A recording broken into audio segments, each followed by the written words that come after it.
Rice. Bagara rice ఎవరికి ఇష్టం ఉండదు చెప్పండి. చికెన్, మటన్ దేంట్లోకైనా బగారా రైస్ అనేది మంచి కాంబినేషన్. కానీ చాలామంది అబ్బా ముస్లిమ్స్ వాళ్ళ ఇంట్లో ఉండే బగారా రైస్ పలావ్ మనకు రాదబ్బా, మనం చేయలేమబ్బా అనుకుంటుంటారు చాలామంది. అలా ఏం కాదండి, ఈజీ.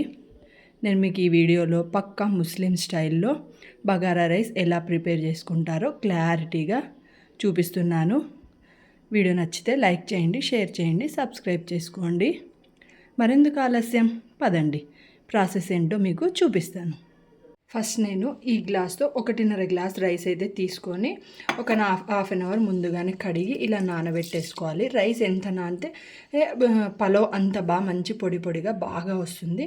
మళ్ళీ నెక్స్ట్ ఒక మీడియం సైజ్ ఉల్లిపాయ కట్ చేసుకున్నాను, ఒక మీడియం సైజ్ టమోటా, ఒక 3 పచ్చిమిర్చిని చూసారా నేను ఇలా చీలికలుగా చీల్చుకున్నాను, కట్ చేయలేదు, కట్ చేసే బాగోదు. మళ్ళీ పుదీనా, ఇవన్నీ హోల్ స్పైసెస్, లవంగా, చెక్క, యాలకులు, జాపత్రి, ఇంకా బిర్యానీ ఆకు నా దగ్గర ప్రస్తుతానికి లేదు, బిర్యానీ ఆకు వేస్తే కూడా చాలా బాగా వస్తుంది.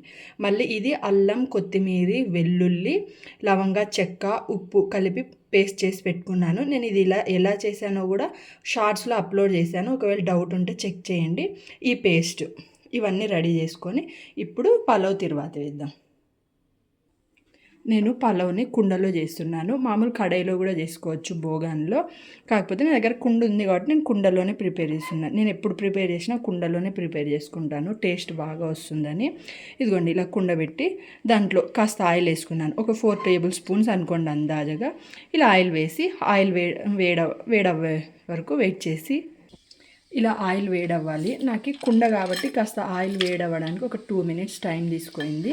ఇప్పుడు హోల్ స్పైసెస్ అన్నీ మనం ఏవైతే తీసుకున్నామో లవంగా, చెక్క అవన్నీ ఉన్నాయి కదా, అవన్నీ వేసి కాస్త ఒక మంచి స్మెల్ వచ్చే వరకు వెయిట్ చేయాలి.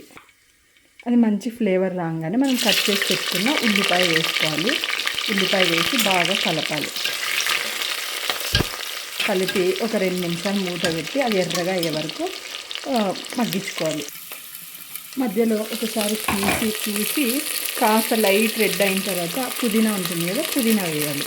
పుదీనా లాస్ట్లో వేయకూడదు, ఈ స్టేజ్లోనే వేయాలి. పుదీనా ఆయిల్లో బాగా ఫ్రై అయ్యి మంచి ఫ్లేవర్ వస్తుంది. ఇప్పుడు ఇదంతా రెడ్ కలర్ అయ్యే వరకు కాస్త వెయిట్ చేయాలి. ఇలా ఉల్లిపాయ ఎర్రగా మగ్గిన తర్వాత మనం కట్ చేసి పెట్టుకున్న టమోటాలు, పచ్చిమిర్చి చీలికలను అయితే వేయాలి. వేసి కలిపి ఒక 3 నిమిషాలు 4 నిమిషాలు మగ్గించుకోవాలి. ఇలా 2 నిమిషాలు టమాటా, పచ్చిమిర్చి మగ్గించుకున్న తర్వాత ఈ పేస్ట్ ఉంది కదా, అల్లం, వెల్లుల్లి, కొత్తిమీర, లవంగా, చెక్క అవన్నీ కలిపి పేస్ట్ చేసుకోండి. ఈ పేస్ట్ వేసి బాగా కలిపి ఒక 3-4 నిమిషాలు బాగా మగ్గించుకోవాలి. అంటే ఆ పేస్ట్, ఆ కొత్తిమీర పేస్ట్ ఏదైతే ఉందో అది బాగా పచ్చివాసన పోయేలాగా ఆయిల్లో మగ్గించుకోవాలి. మూత పెట్టి మగ్గించేద్దాం. ఒక 2 నిమిషాలు అయితే చాలా మగ్గిపోతుంది. పచ్చివాసన పోయేదాకా ఇలా మగ్గించుకున్న తర్వాత మంచి అరోమా వస్తుంది, మంచి ఫ్లేవర్ వస్తుంది. ఇలా వచ్చిన తర్వాత మనం ఏ గ్లాస్తో అయితే రైస్ తీసుకుంటామో అదే గ్లాస్తో వాటర్ వేసుకోవాలి. నేను 1.5 గ్లాస్కి నార్మల్గా అయితే 3 గ్లాసులు వేస్తాను కదా, కానీ నేను ఇక్కడ కుండలో చేస్తున్నాను.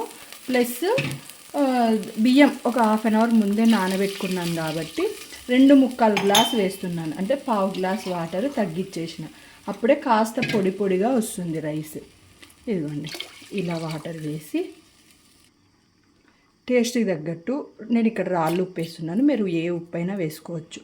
రాళ్ళు ఉప్పు వేసిన తర్వాత బాగా కలిపి ఎసురు వచ్చేదాకా వెయిట్ చేయాలి. 2 నిమిషాలు అంటే ఎసురు వచ్చేస్తుంది. ఇలా 2 నిమిషాల తర్వాత ఎసురు వచ్చేస్తుంది బాగా. ఈ ఎసురు వచ్చిన దాంట్లోకి రైస్, ముందుగానే కడిగి పెట్టుకున్న రైస్ని వేసుకోవాలి.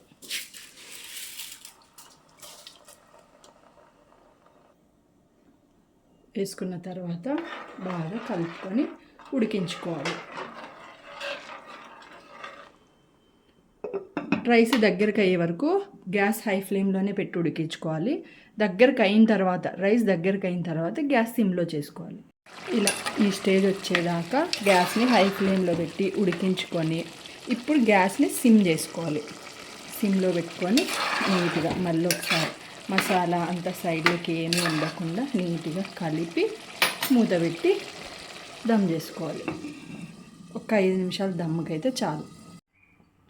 సిమ్లో పెట్టి ఒక 2 నిమిషాలు పక్కన తీసి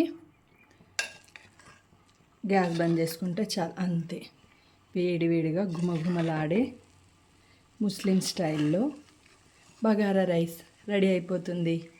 వీడియో నచ్చితే లైక్ చేయండి, షేర్ చేయండి, సబ్స్క్రైబ్ చేసుకోవడం మాత్రం మర్చిపోవద్దు. బాయ్.